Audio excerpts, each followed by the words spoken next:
malee baastee bakkeetti nagattee amma kun eerpoortii Medinaa keessa jira. Oromoo maaloo sagalee naaf ta'a maaloo tikeetii murtee biyya galinaan jette ani kaleessan dhufee homaa tokko hin hojjetanne Oromoo adaraa keessa sagalee naaf ta'a maaloo akka beektanna godhaa siniin hin jedha Oromoo kiyya maaloo na biran darbiina adaraa Oromoo kiyya adaraa siniin hin jedha adaraa.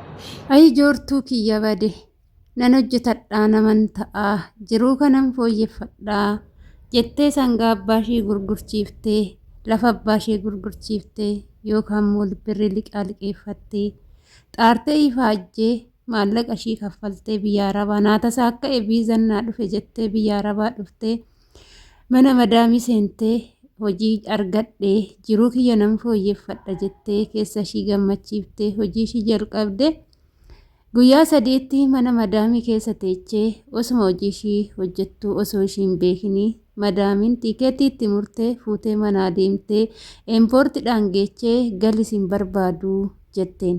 Odoo sin ta'ee odoo ana ta'ee wanti kun agam nama rifachiisa.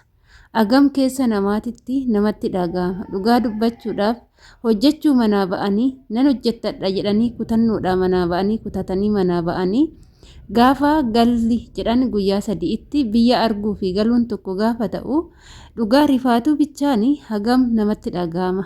Mee bakka kiyya bakka ofii buusaa laalaa waan kana baay'ee ulfaataa jechuudha.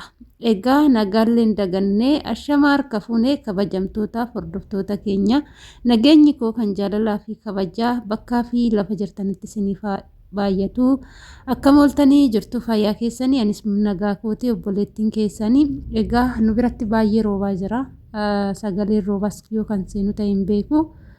Egaa hordoftoota kiyyaa viidiyoon kun akkuma ofii keechanii ilaalaati adaraa keechan sheer godhaate obboleettii keenya kana minaalbaata nama ishii boolee san keessa dhaqee fuudhee akka ishiin dalagattu taasisu minaalbaata yoo kan argamu ta'e adaraa haa gargaarru numatu wal gargaaraa kan dhufe kun rakkataa kun karratutti cufamaa kan bara kana Saudi Arabiyaan baay'ee ulfaatteerti ijoolleen fiddii erga fiddeen boodatti immoo fudhatanii raawwatanii ijoollee san akka isaan dalagataniin taasisanii yeroo ammaa madaamonni maaliif akka biyyarraa fidatanis maaliif akka biiroorraa fudhatanis hin beeku jechuudha. Manaan gaataniiti deebi'aniiti immoo haala mindaa irratti baay'ee rakkoo guddaa ni qabu jechuudha. Odoof hin danda'iin sarraatinyaa fidachaa jiru yeroo ammaa dhugaa waan dubbadde jechuudha.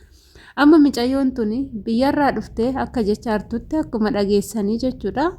Guyyaa sadiitti mee maal ishii jarrabanii maal ishii arganii hojii ishii kamii arganii hojii kana maaragaan hojjettee hojjechuu baatte guyyaa sadiitti nama tokko jarrabanii nama san hubachuun hin danda'amu jechuudha. Osoo baatii tokko bira teechee hojii ishii tuffatanii haala ishii tuffatanii qulqullina ishii tuffatanii jibbaniiti jechuun ni danda'ama.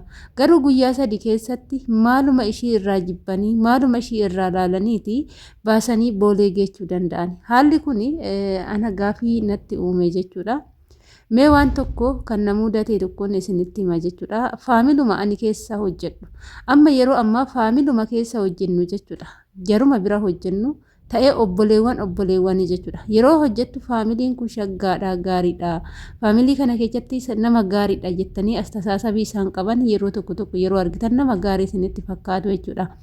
Egaa garuu haa ta'u aadaa biyya kanaa keessatti namoonni hedduu yoo beektanii aadaan isaanii akka aadaa Itoophiyaa walitti dhufuu mana walii dhufuu maalummaa ofii beekuu maalummaa mana walii beekuun hin jiru. Obboleettiin mana obboleettiin naqxu obboleessi mana obboleessaan naquu jechuudha. Yoo wal argan manuma haadhatitti wal argu malee mana walii dhaqanii wanti wal arganii akka biyya keenyaa sanii wajjin jiraatan faamiliidha maatiidha jedhanii wajjin jiraatan aadaa akkasiisan arabdoonni akka hin qabne hundi keenya nu beekna jechuudha.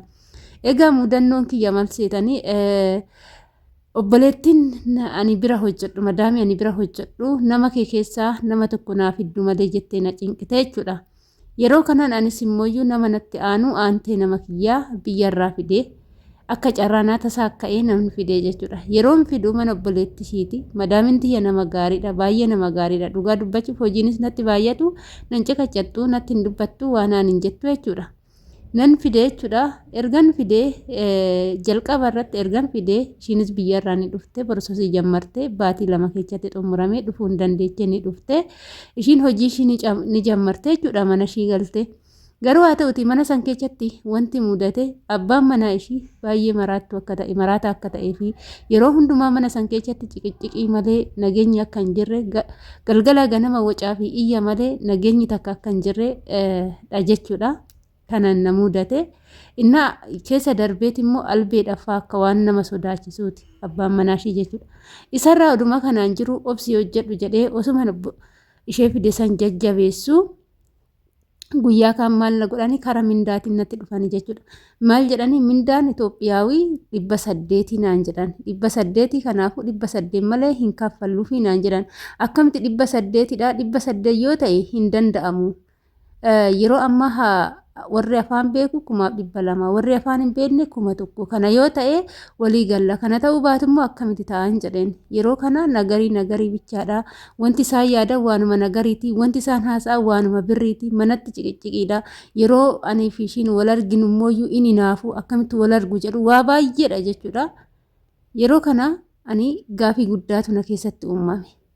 Jalqabuma of hin dandeenye ta'e maal gocha fidinaan jettan erga mindaashii kaffaluu hin dandeenye maal gocha fidinaan jettan ani hin dandeechuu mindaashii ni kaffaltu ishiin immoo isinii hojjetti jedhee yaadee fide malee mindaashii kaffaluu fi hin dandeechan jedhee yaadeen finne hin jedheen amma immoo garagaree maal jedhaan abbaan manaashii ani mindaa hin kaffalu birrii qabaattu teechifadhu ani sarraatenyaadhaan dheerata akka hin kaffalu mana kana keessa situ hojjechuu qaba sarraatenyaan hojjechuu hin qabdu jedhaan.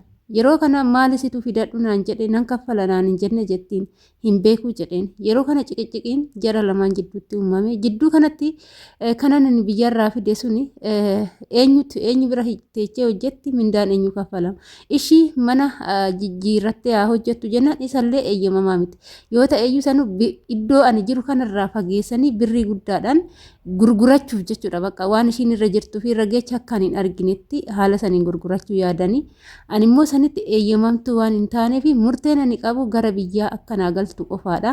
Baatii 3 bira dalagde baatii 3 kana mindaa baatii 3 kana irraa fuudhee tanan ishee san gara biyyaa akka galtuu fi akka tikeettii muraniif seeraan gaafachiise jechuudha. Dhugaa gizee tokko bakka nama isaanii faamiliin isaanii obboloota keenya adaraa wanni isinii dhaamu faamiliin isaaniitis gaariidha jettanii yoo yaaddan namni ati bira hojjettu gaariidha jettee yoo yaadde faamilii sun hundi gaariidha manni isaanii hundi gaariidha jettanii hin murteessina. Mudannoon ana mudate kun eenyullee akka mudatu ani akka kootti fedhiin qabu jechuudha. Egaa amma obboleettiin keenya kunis nan hojjetadha nan jiraadha jireenya kootan jijjiirattee biyyarraa dhufte yookaan maallaqa ittiin dhufte kana liqeeffatteeti biyyarraa kan dhufte jechuudha. Garuu har'a immoo haala kanaanii gizee guyyaa 3tti tikeetti itti muranii mee hojii ishii maalirraa baranii maalirraa arganiiti guyyaa 3tti ishii tikeetti muranii galchuu danda'u. Dhugaa natti dhaga'ame osoo ana ta'e bakka kanatti osoo immoo carraan kun ana mudate maaltu akka namatti dhaga'amu beeka.